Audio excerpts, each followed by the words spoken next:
Have you made art prints? Try to take them out to an art fair or art market, or even tried to sell them online and made absolutely no sales or fewer numbers of sales than you thought you should have? Well, you might be making one of these 5 mistakes.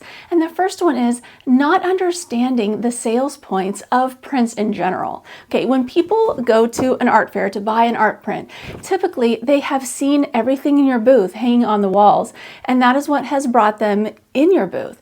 They love the artwork, but what they see on the walls is a little bit outside their budget, or maybe they are looking for a gift and they don't want to pay the original painting price for something that they would give as a gift. So in that case, they go to your print bin and they look for something that will fit their needs. So as an artist, you want to anticipate what your customers are looking for in your print bin. And the biggest thing is price. And this is also one of the biggest mistakes I see artists making.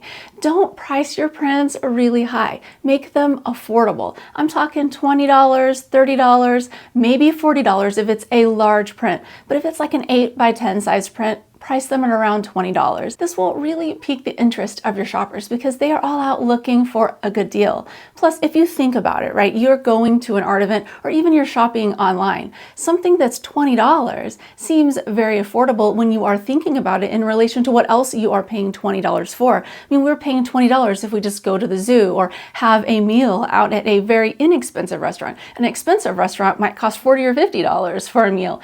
And so if you put that into perspective in your mind, $20 for an art print is a really affordable price, and the customers are going to love it. Along these lines, another mistake artists make are matting prints. Oh my gosh, this wastes so much time. Even if you're not cutting the mats yourself, you're still having to mount the print in the mat and then put it with a backing board in the polypropylene bag to cover the print to then stick in the print bin. This takes a lot of time. Back 10 years ago, when I was first starting to do art fairs, every artist had their prints matted in the print bin. This was the status quo. For me, I was like, why would you mat the print? It adds an extra $10 of the artist's cost onto the print on average, maybe more if it's a really large print and you have to cut a really large mat. But let's say $10 on average of extra cost. And so I would have to pass that on to the customer. So instead of selling my prints for $20, I would have to sell them for $30.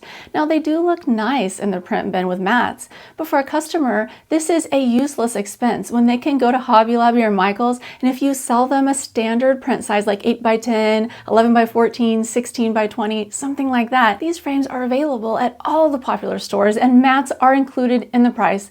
So it makes it more affordable for the customer if you sell the print only and don't pre-mat it. Now there is one exception to this. Let's say you are selling prints that are not standard sizes, like 6.5 by 13.25, something like that. You would want to mat that print to a standard frame size, so that way it's an easy sellable size for your customers, because customers do not want to purchase an art print from you and have to go out and buy a custom frame. This will burn them on ever purchasing from you in the future. And later on, they might even come back and complain to you. I know I've had customers do that because when I was first starting out my art business and I was selling art prints, I didn't realize that I needed to have standard sizes. I just made the prints the same exact dimensions as the painting. I didn't crop them or anything to adjust the sizing for customers to make it easy to frame. And so I had a lot of unhappy customers that had to go out and buy really expensive custom frames.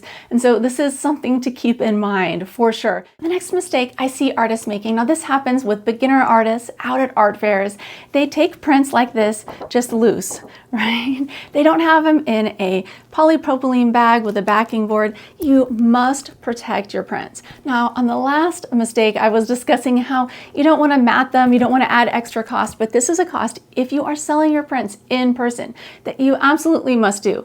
And here's why. If you take a print like this out to the art fair, it's flopping around, you give it to a customer unprotected, loose like this, even if you roll it up for them, they are going to crunch this up because they're going to other booths. They are doing other things at the event. This is no good. It is not the right way to deliver a print to a customer, because you want the customer to be able to take this home, frame it, have it look amazing on their wall. That way they will come back to you and shop again and again, year after year, when you show up at these events. Now, if you sell them something like this, they crunch it up, which is their fault technically, But you have to set them up for success, right? Like if they crunch this up, they take it home, they frame it, and it's got like dents and stuff in it, they're going to remember that every time they look at that piece. And then next year when they come to your booth, they might like something, but they won't buy if you haven't fixed this problem. So go into it ahead of time with good print packaging. The next mistake is not making an upsale offer on your prints. Now you can do this either at in-person events like art fairs or online.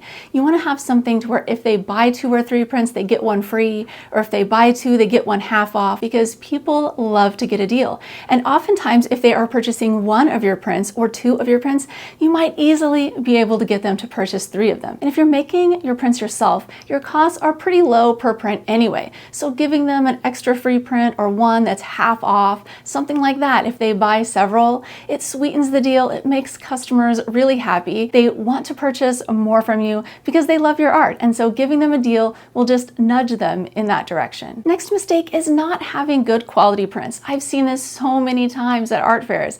I go into somebody's booth, I see what's hanging on their wall, and then I look in their print bin and their prints are awful. They're fuzzy, grainy, the colors don't match.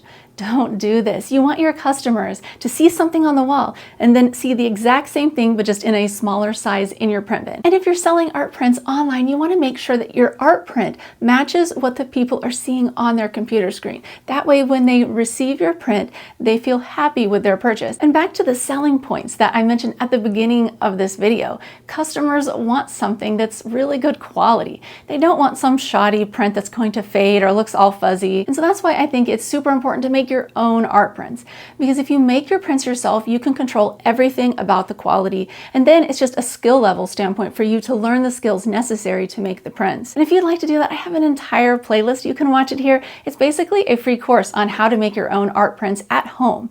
So this makes it really affordable to make prints, and it's not that difficult. So check them out. All right, thank you so much for watching. See you next time.